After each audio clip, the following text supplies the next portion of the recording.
26 anos e já é o jogador mais velho desse Vasco de 2023. A idade chega para todo mundo. Alex Teixeira voltou para o clube em julho do ano passado. O desempenho não foi dos mais satisfatórios, ele mesmo dizia.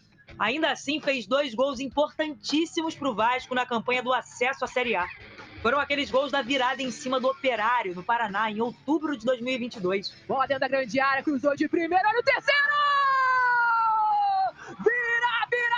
O Vasco é o time da virada!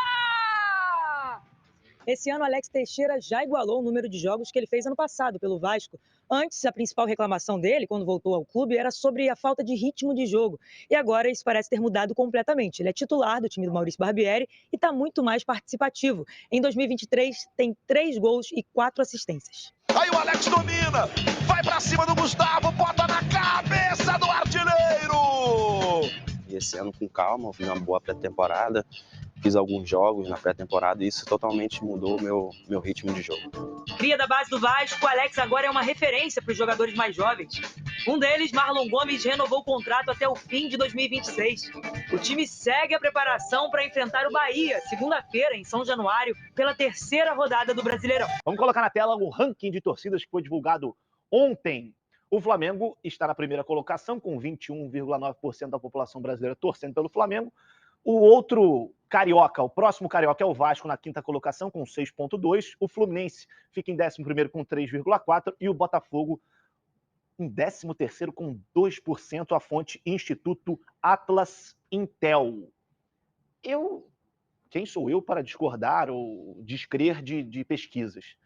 Mas eu sempre tenho uma pulga atrás da orelha com os números do Vasco. Eu também acho. Eu sempre acho, e aí eu acho que é pela questão nacional, por não ser um time regional, que esse número do Vasco ele é maior. Eu não sei se vocês concordam. Eu sinto que no Nordeste, principalmente no Nordeste, né, tem muito torcedor Cruz Maltino. É, Norte também, é. Acho que às vezes fica parece para mim também meio deturpado esse número do Vasco atrás de São Paulo e Palmeiras, mas tem uma outra recente agora, que colocava o Atlético Mineiro e o Cruzeiro na frente do Vasco também, algo assim aí. É, porque essa aí, se eu não me engano, foi feita pela Itatiaia em Belo Horizonte.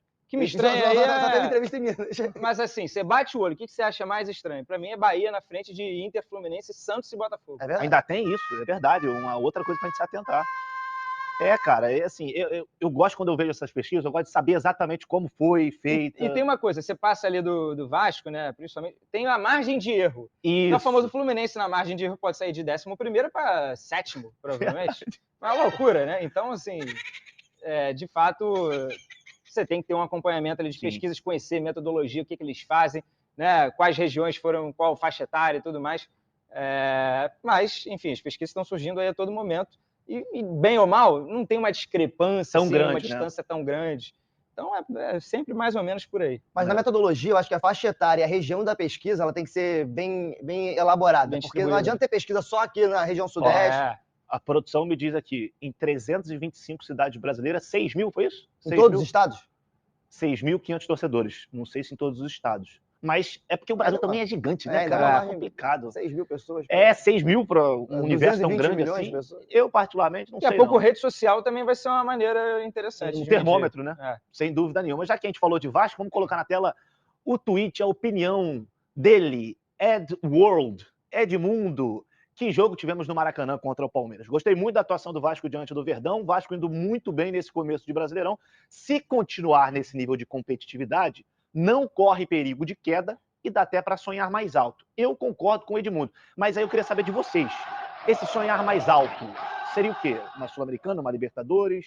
Achei realista o palpite do Edmundo. Acho que o máximo que o Vasco poderia sonhar de tão alto assim seria uma pré-Libertadores fazendo um baita ano, um campeonato incrível. Eu acho que o Vasco tem a favor dele, querendo ou não, é só ter o Campeonato Brasileiro. O Vasco tem uma semana para se preparar, quando os outros clubes têm 2 jogos na semana, um calendário, às vezes, de viagens longo. Faz muita diferença. Faz uma diferença grande. Eu acho Porém, não é o que a torcida queria, porque Justo, isso implica a eliminação da Copa do Brasil, mas já que já foi eliminado, agora virou uma vantagem. usar a favor. Eu tô de acordo com o Edmundo. Eu acho que, assim, se as coisas continuarem a acontecer dessa maneira pro Vasco, eu acredito que o Vasco fique na parte de cima da tabela na primeira página. Tem mais uma coisa que vai acontecer, desculpa, mas vem janela do meio do ano, o Vasco vai ter a janela do meio do ano que apresenta mais oportunidades, assim, jogadores que estão no futebol europeu encerrando contrato, jogadores aqui do futebol sul-americano, então, de repente, a SAF, né, vai querer fazer uma graça, trazer mais reforços, e o time do Vasco, que já é jeitosinho para campeonato, o time titular do Vasco, né, não dá para contar com o banco. Mas se o Vasco vai jogar uma vez por semana, ele vai rodar pouco também, ele vai ter poucos lesionados. E aí, chega no meio do ano, contrata uns 3 titulares, Já dá um gás, né? muda. Olha o Botafogo, ano Ano passado, isso aí. foi disputar pré-Libertadores até a última rodada. E o Campeonato Brasileiro, às vezes, é tão equilibrado que na última rodada 3 pontos separam 5 posições. Sim. Então tu pode sair, tanto que tinha gente que se livrava do rebaixamento e já ia para a Sul-Americana na última rodada. Porque tem vaga para todo mundo. Era um time só, que o primeiro acima da zona do rebaixamento, que não ia para nenhuma competição internacional, o resto todo ou era Sul-Americana, ou era Libertadores, ou as primeiras fases da Libertadores. Você falou sobre